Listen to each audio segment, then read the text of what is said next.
What up, guys? Today we're going to be talking about NBA 2K16 dynamic ratings. If you guys don't know what that is, basically when 2K16 comes out, they're going to be releasing a normal player. So, say LeBron comes out, he's a 99 overall. There's going to be a 99 overall LeBron that does not change. But there's also going to be a 99 LeBron that has dynamic ratings, which means that their rating can change throughout the year and will be updated just like they update the normal rosters. So today I'm going to go over the top 10 players that I think could be the best dynamic players to get day one. So starting with number 10, I have Lance Stephenson. So Lance Stephenson last year, let's just say what it was. Like he was disgraceful. He played nothing like he played in Indiana, and I don't know really why. I don't know why it happened, and towards the end of the season, there were just a lot of games where he just didn't play. It was just a mess. I think Lance Stephenson will have a big role in the Clippers. It's going to be off the bench because they signed Paul Pierce, and I don't think Paul Pierce is going to be coming off the bench. So I think Lance Stephenson will have a good role with the Clippers, and if you get his card in the beginning of the game, it's going to be bad. Like, Lance Stephenson could possibly be a bronze. Like, that's how bad he played last year. Like, right now, in 2K15, these are his stats. 74 overall with a 57 three-pointer, 67 mid-range. Just horrible stats. 60 free throw. Dunk is a 60. Just horrible stats. There were rumors that he was showing up to games like hungover. It was bad last season. So I think him leaving Charlotte and then going to the Clippers with Doc Rivers, I think that he's gonna play up to the caliber that we know that Lance Stephenson can play at. So at number 9, I have Kobe Bryant. Now, I'm not saying that Kobe is going to become prime Kobe next year. That's not what I'm saying at all. But Kobe's stats right now in 2K are bad. And they're bad because while he was playing last year, he had to do a lot of shooting because his team was awful. His team was awful. This year, I don't think his team is going to be bad. I'm not saying they're going to make the playoffs, but they will be better. They will be better. And you have D'Angelo, you have Julius Randle, you got Hibbert, you got all these players that could also score. You have Jordan Clarkson. So Kobe is not going to be having to throw up, an insane amount of shots next year. So I think just on that alone, with Kobe taking smarter shots, I think his stats will go up next year. For number 8, I have Damian Lillard. Damian Lillard this year is going to have to do a lot. His whole team left him. He's going to be looked upon to score a lot. And I think just based on that alone, his numbers are going to go up. And you're going to see Lillard rise. Right now he's an 85 in 2K15. I can see him starting off the game as an 85, 86, but by the end of the game I can see him becoming an 88, 89. So getting that dynamic rating card would be pretty good because he's not going to have LaMarcus Aldridge, he's not going to have Wesley, he's not going to have anybody else basically to do any type of scoring. He's going to be alone. So look for him to average like 23, 24 a game next year. And I guarantee his overall will go up throughout the year. So this is one of the best dynamic cards that you could get in the game. So at number 7, I have Kevin Love. Now, Kevin Love last year had a weird year. All his numbers were down from the previous season. And that was expected playing with LeBron and Kyrie. But I think he's gonna have a much better season now. After playing for a whole year with them, he's gonna be much more comfortable. He's gonna be much more comfortable. I feel like he's gonna get easier shots, and there's gonna be a lot less pressure on him to perform.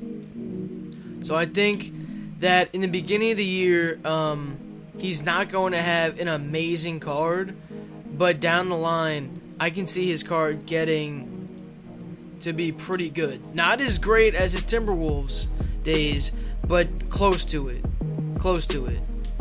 I could definitely see his rebounding going up and his shooting stats going up a little bit. But yeah, right now in 2K15, he's an 82 overall, and I could easily see him going up to an 85, 86, 87. No problem. So yeah, I have Kevin Love at number 7. Number 6, I didn't want to pick one because I think they both have the exact same potential. But number 6, I have Hassan, Whiteside, and Rudy Gobert. Both of them had crazy rating boosts in 2K15, and I think it's gonna do the same exact thing's gonna happen in 2K16. I think they could both be two of the best centers in the game. Just based on last year and their stats from last year. And when they get more time this year, I could see it already that both of their stats are going to go up even more, and they're both at an 81 right now in 2K15, and I could easily see them getting to an 85, 86. My number 5 is Kevin Durant. So Kevin Durant last year he just was not himself. He was fighting 2 injuries, and he just didn't play that much, and his rating took a hit from it. So I can see him starting 2K15 with a decent rating, still in the 90s. I would say the low 90s. But if he plays anywhere like we know that he can play, he'll easily go up to a 97 or higher. Easily. It's Kevin Durant. Everyone seems to forget how good Kevin Durant was just a year ago when he won MVP. So he did not have a good season last season. He barely played and he was injured. And his rating at the beginning of 2K16 will reflect that. But if you have his dynamic card, just wait a couple months and you'll see his rating go up just in a couple months. And I can see it by the end of 2K16, his rating being in the high 90s. At number 4, I have Giannis Antetokounmpo, or however the hell you say that. This card has insane potential. I feel like this card in my team could be unstoppable. If he got a jump shot, this card would be unstoppable. He'd be shooting the lights out and dunking on people at 6'10", 6'11". This card would be crazy. So right now in 2K15, he doesn't have great shooting stats at all. He actually has bad shooting stats. He's about a 62 three-pointer and not a high mid-range at all. So if you get the dynamic rating card and he improves his jump shooting next year, which that's basically all he has to improve on. I mean, he's already a good defender. He can already dunk out of the building. So if this guy got a jumper, this card would be unstoppable on my team. It's basically a Kevin Durant card. So this card has crazy good potential.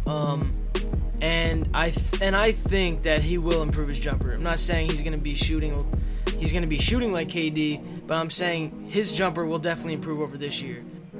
My number 3 is Andrew Wiggins. Andrew Wiggins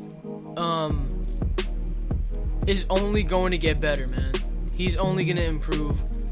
His Emerald card in 2K15 was great. But right now they have him as a 79 in 2K15. I can see this card easily going up to in the mid 80s. Easily. Depending on how good his season is, it may be a little higher. This card has crazy potential, and his shooting stats are not good. But yeah, his shooting stats are not good, but if they improve, this card could be insane in my team. You're gonna have high 90 dunking and good shooting stats. This card could be great. So this is one of the best dynamic rating cards that you can get. Andrew Wiggins can only get better. At number 2, I have Derrick Rose. Derrick Rose right now in 2K15 is the 3rd best player on the Bulls, behind Pau Gasol and Jimmy Butler. That's a disgrace. That's a disgrace. He's an 85 overall, and he's behind 2 people right now. And he played in about 50 games last year. But we saw in the playoffs how great Derrick Rose can be. And I think he's getting back to it. If he can stay healthy, I think he's going to get back to, I would say, 75 to 80% of what he was. That's what we saw in the playoffs. So I have him at number 2 because I think that this card could easily get to over a 90 overall. Easily. But he's going to start the season at about an 80-something. So this could be one of the best dynamic rating cards to get in the game. To me, this is the 2nd best one that you can get in this game. Because the potential for this card to change is ridiculous. So D Rose is my number 2.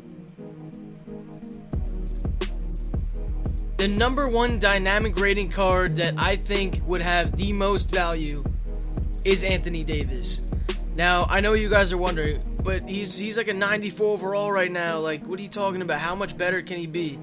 Guys, Anthony Davis showed signs of greatness last year.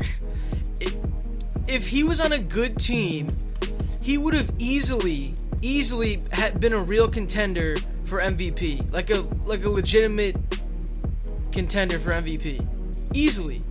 Anthony Davis can literally do it all. I mean, his mid-range, the inside scoring, the rebounding, the defense, the ball handling. Like, this card, if he comes out next year and he's splashing threes, this card would be insane. This card would be crazy. A 6'11" Anthony Davis hitting threes? Bro, listen to me. And we've seen it before. This year, LaMarcus Aldridge. Think about his three-point shooting, how much he improved his shooting from the year before. This could easily happen to Anthony Davis, easily. And we could be talking about an Anthony Davis card with a 70 to 80-something 3-ball. That's insane. That is insane. That is 98 overall, like, worthy. If this card can shoot threes, he will be unstoppable. He will be unstoppable. He really will be. I can see him, guys, getting up to a 98 overall. That's how great Anthony Davis is going to be. So I hope you guys enjoyed this top 10. It was really hard thinking of players. Like, I'm sure I left a bunch out. So let me know in the comments what players that you would have liked to see on this list. Leave your top 10 down below. And if this video gets 200 likes, I'm going to do a top 10 on players that you shouldn't get the dynamic rating cards for in 2K16. Alright? I'll see you guys next time. Thank you.